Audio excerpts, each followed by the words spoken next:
Hi, my name is Josh, and I would like to invite you on a brief tour into Charleston, South Carolina.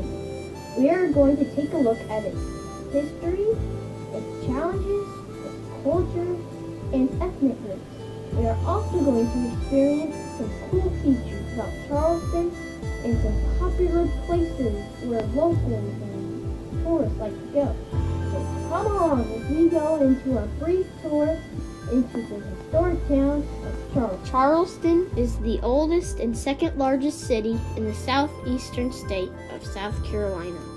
It all began once Charles II of England was restored to the English throne in 1660 and granted 8 of his loyal friends to charter a province in Carolina. It took 7 years before the group arranged for settlement expeditions. The first of these founded Charlestown in 1670.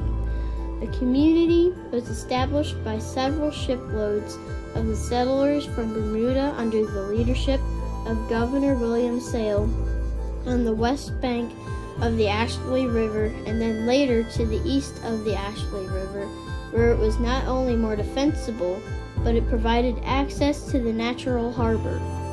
As the capital of the Carolina colony, Charlestown was a center for the inland expansion, but remained the southernmost point of English settlement on the American mainland until the Georgia colony was established in 1732. The early settlement was often subject to attack from sea and land, including periodic assaults from Spain and France, and even pirates. These were combined with raids by Native Americans who violently resisted further expansion of the settlement. By the mid-18th century, Charlestown had become a bustling trade center, the hub of the Atlantic trade for the southern colonies. Charlestown was also the wealthiest and largest city south of Philadelphia. By 1770, it was the 4th largest port in the colonies, after Boston, New York, and Philadelphia, with a population of 11,000, slightly more than half of them being slaves. Colonial Low Country landowners experimented with cash crops ranging from tea to silk. African slaves brought knowledge to rice cultivation, which plantation owners made into a successful business by 1700. With the help of African slaves from the Caribbean, Eliza Lucas, daughter of plantation owner George Lucas, learned how to raise and use indigo in the local market. As Charlestown grew, so did the community's cultural and social opportunities, especially for the elite merchants and planters. The first theater building in America was built in 1736 on the site of today's Dock Street Theater. Benevolent societies were formed by different ethnic groups, from French Huguenots to free people of color to Germans to Jews. The Charlestown Library Society was established in 1748 by well-born young men who wanted to share the financial cost to keep up with the scientific and philosophical issues of the day. This group also helped establish the College of Charlestown in 1770, the oldest college in South Carolina, and until its transition to state ownership in 1970, the oldest supported college in the United States. Charlestown, like any new thriving city, experienced many challenges early on. It became a focal point in the American Revolution, where it was the target of British attacks 2 times over. At every stage, the British strategy assumed the existence of a large base of loyalist supporters who would rally to the king's forces and give military support. But when the American general Benjamin Lincoln was trapped, he surrendered his entire 5,400-man force. This amazing fight became infamously known as the Siege of Charlestown and became the greatest American defeat of the war.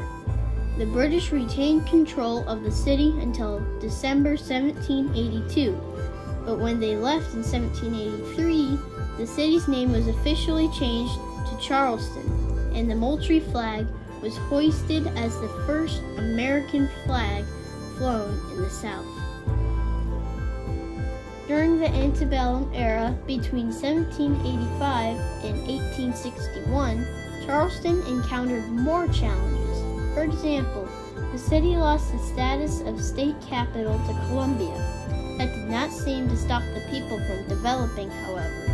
With the invention of the cotton gin in 1793, it revolutionized the production of cotton, and it quickly became the key export of South Carolina. In order to keep up with production, cotton plantations relied heavily on slave labor, and slaves were also the primary labor force within the city, working as domestics, artisans, market workers, and laborers. At that time, the slaves represented nearly 19% of the population, which undoubtedly was one of the darkest chapters in Charleston's history. More challenges of war struck the area of Charleston.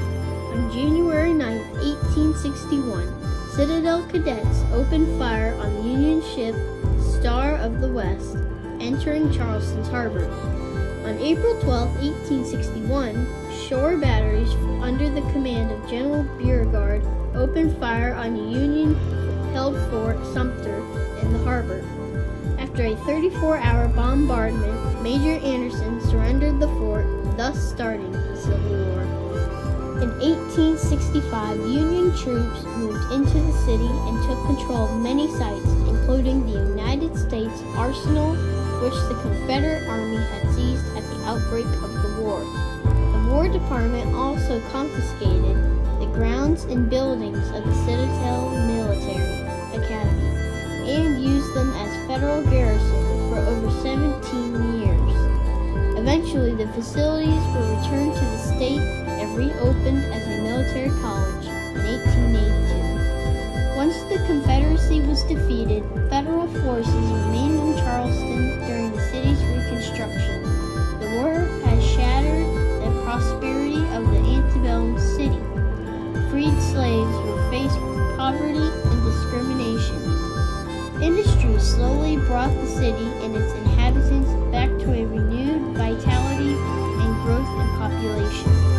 As the city's commerce improved, Charlestonians also worked to restore their community institutions. Then yet another challenge hit Charleston on August 31st, 1886, when it was nearly destroyed by an earthquake measuring 7.3 on the Richter scale. It was so powerful that it was felt as far away as Boston, Massachusetts to the north and New Orleans, Louisiana to the west. It damaged 2,000 buildings in Charleston and caused $6 million worth of damage, which in today's terms, that would be close to $133 million. Despite this destruction, Charleston has resurrected into a beautiful community, bursting with southern charm and hospitality. There are many other features about Charleston that have found themselves on the top 10 list for today's tourists. First, there is Fort Sumter, where the first shots of the Civil War were fired.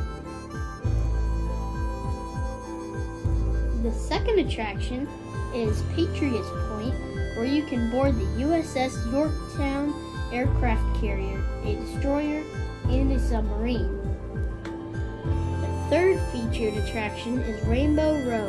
Take a walk down Rainbow Row, where you see beautiful pastel-colored homes. The fourth featured attraction are the historic plantations. The fifth featured attraction revolves around the Charleston beaches. Another downtown attraction is the Civil War Battery. The seventh feature is Fort Moultrie, built during the American Revolution.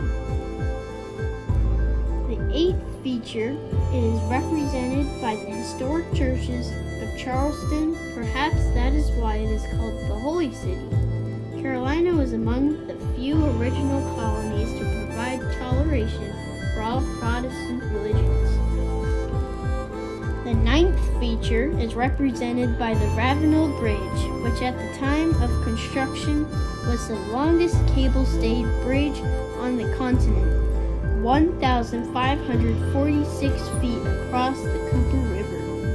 The final feature I'd like to share is the Old Slave Mart Museum recounts the story of Charleston's role as an urban slave trading center during the domestic slave trade. It also tells the stories of the African Americans who passed through its gates and the contributions to American society and culture. After hearing about the rich history of Charleston and seeing the cool features that this beautiful city has to offer, there is a good reason why the Low Country has emerged as one of the highest population rates